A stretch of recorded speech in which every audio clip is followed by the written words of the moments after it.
जय गुरु जी। संगत जी, आज फिर कुछ गुरु जी महाराज के अनमोल वचनों के साथ संगत जी। और ये वचन इतने अनमोल हैं कि इनसे हमें बहुत कुछ सीखने को मिलेगा। ध्यान से सुनना संगत जी। गुरु जी महाराज का 11वां वचन। गुरु जी कहते, रब कदे भी नजर नहीं आंदा है। जब ये बात गुरु जी महाराज ने एक संगत के सामने कही तो संगत ने रिप्लाई किया, गुरु जी मैनू तुआडे विच रब नजर आंदा है। संगत जी, गुरु जी ने कहा कि तुम कभी भी रब को देख नहीं पाते हो, पर संगत ने इसका जवाब यही दिया कि गुरु जी आप में हमें रब नजर आता है। और गुरु जी मुस्कुरा दिए। संगत जी, भगवान के इतने प्यारे सत्संग गुरु जी के टाइम के भी हैं। जिस जिस संगत ने जिस भाव से गुरु जी को याद किया, किसी भी भगवान के रूप को याद किया, गुरु जी में वही रूप उन्हें नजर आया। तो जिनकी सच्ची श्रद्धा भक्ति है, रब उन्हें नजर आंदा है संगत जी। और रब तो हर जगह है, कन कन में है।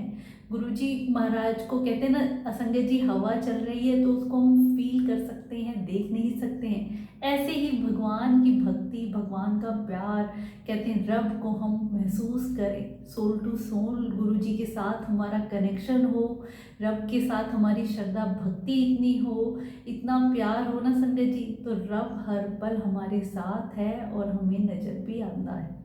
संगत जी, अब गुरु जी का 12वां वचन।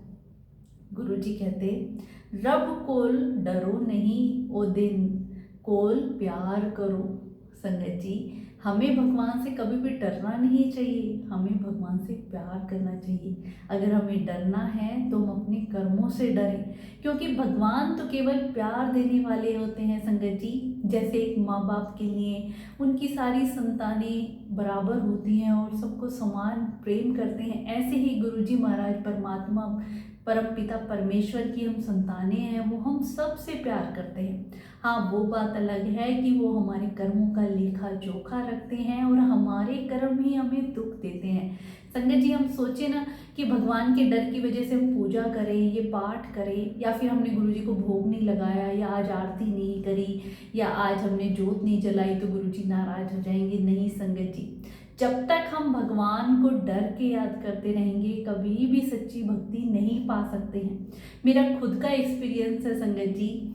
पूजा भक्ति हम शुरू से करते आए, सब कुछ करते थे कि ये चालीसा पढ़ लो, जोत कर लो, तुलसी में जल दे दो, सूर्य को जल दे दो। पर एक डर की वजह से कि आज नहीं दिया तो पता नहीं क्या हो जाएगा, पूरे दिन ये वहम रहता था। पर जब से गुरुजी महाराज से जुड़े, भगवान ने हमें सिखाया कि मेरे से प्यार करो, डरो नहीं। और गुरुजी से प्यार करने का अनुभव है ना संगत जी, वही संगत बता सकती हैं जिनके साथ गुरुजी महाराज के साथ 1 to 1 उनका कनेक्शन है।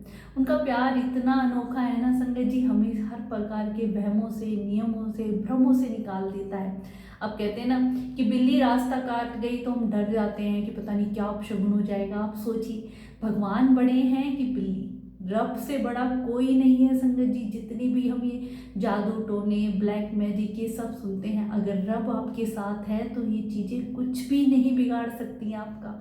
बस भगवान से हमें प्यार करना है, डरना नहीं है।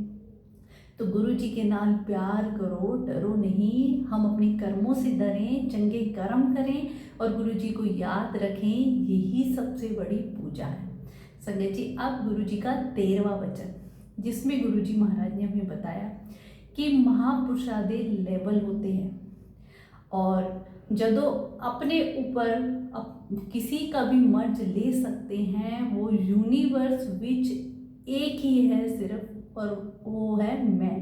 मतलब गुरुजी ने बताया कि महापुरुष जो होते हैं उनसे भी सबसे बढ़ के होते हैं सतगुरु, और एक सतगुरु ही है पूरी यूनिवर्स में जो लोगों की बीमारियां, लोगों का कष्ट, संगत का कष्ट अपने ऊपर ले सकते हैं, उनका सारा मुसीबत हर सकते हैं संगत जी। और गुरुजी महाराज से बढ़ के हमने क्या ही देखा है कि जब गुरुजी फिजिकल फॉर्म में थे, कैसे संगत का कष्ट अपने ऊपर लिया करते संगत जी। महापुरुष केवल मार्गदर्शन कर सकते हैं, प्रवचन दे सकते हैं, लोगों को राह दिखा सकते हैं, पर एक भगवान ही हैं, सतगुरु ही हैं जो संगत का कष्ट अपने ऊपर लेते हैं। कितनी बार गुरुजी के दरबार में ऐसी ऐसी परेशान संगत आया करती, और जो उनकी भक्ति का लेवल हुआ करता, गुरुजी महाराज उनके मर्ज, उनकी बीमारियां, उनका कष्ट परेशानी अपने ऊपर ले लिया करते। जब एक आंटी गुरुजी के दरबार में आई, तो गुरुजी ने आते ही पहले तो उन्हें डांटा, बोले कि मैंने तुझे कितने मैसेज भेजे हैं और तू मेरे पास आई नहीं है, आ जाइए। उन्हें 4th स्टेज का कैंसर था संगत जी, उनकी इतनी बुरी हालत थी बहुत ही, और वो रोती रही, गुरुजी उन्हें डांटते रहे। फिर वो रोती हुई वापस चली गई, और जैसे ही वो वापस गई संगत जी, गुरुजी महाराज 3 दिन तक खून की उल्टियाँ करते रहे। जो भी सेवादार आसपास थे सब परेशान कि गुरुजी महाराज ऐसे किसी का कितना संकट आपने अपने ऊपर एकदम ले लिया। तो गुरुजी बोले, वो जो महिला आई थी उसका बचना नामुमकिन था, छोटे छोटे बच्चे हैं, अगर वो मर जाती तो रुल जाती, उसके पास टाइम बहुत कम था, इसलिए उसका कष्ट परेशानी मुझे अपने ऊपर लेनी पड़ी संगत जी। और वो आंटी बिल्कुल ठीक हो जाती हैं, और गुरुजी महाराज 3 दिन ऐसे दर्द में तड़पे, खून की उल्टियाँ करी, और कैसे संगत का कष्ट हरने के लिए संगत जी ऐसे प्यारे परमात्मा और कहाँ मिलेंगे। बहुत ऐसे सत्संग है संगत जी, हमने जो भी पुरानी संगत के अनुभव सुने हैं कि गुरुजी कैसे उनका शरीर कई बार काला पड़ जाता था, कैसे वो पीड़ा में होते थे, और संगत से कहते थे कि मेरे लिए प्रे करो, क्योंकि मनुष्य शरीर में थे, अपने लिए कुछ नहीं कर पाते थे। तब संगत गुरुजी महाराज के लिए मंत्र जाप किया करती संगत जी। तो ऐसे प्यारे रब, एक बार गुरुजी के दरबार में एक आंटी अपने छोटे बच्चे के साथ आती हैं। छोटे बच्चे को जब सेवादार चाय प्रसाद दे रहे थे तो वो गर्म चाय उस बच्चे के ऊपर गिर जाती है, बच्चा रोने लग जाता है, सब घबरा जाते हैं कि डॉक्टर के पास ले जाएं। पर गुरुजी कहते हैं डरो नहीं, और आंटी को कहो कि कोने में जाके अपने बच्चे को लेके बैठ जाए। बच्चा थोड़ी देर तो रोया, फिर चुप हो जाता है संगत जी।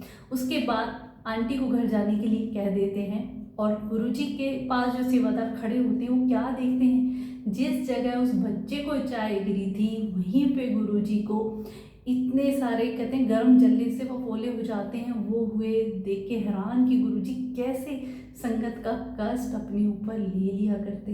तो एक भगवान ही है, एक परमात्मा ही है, एक सतगुरु ही है जो संगत का कष्ट अपने शरीर पे लेते, और गुरुजी के शरीर पे वो साफ दिखाई देता था।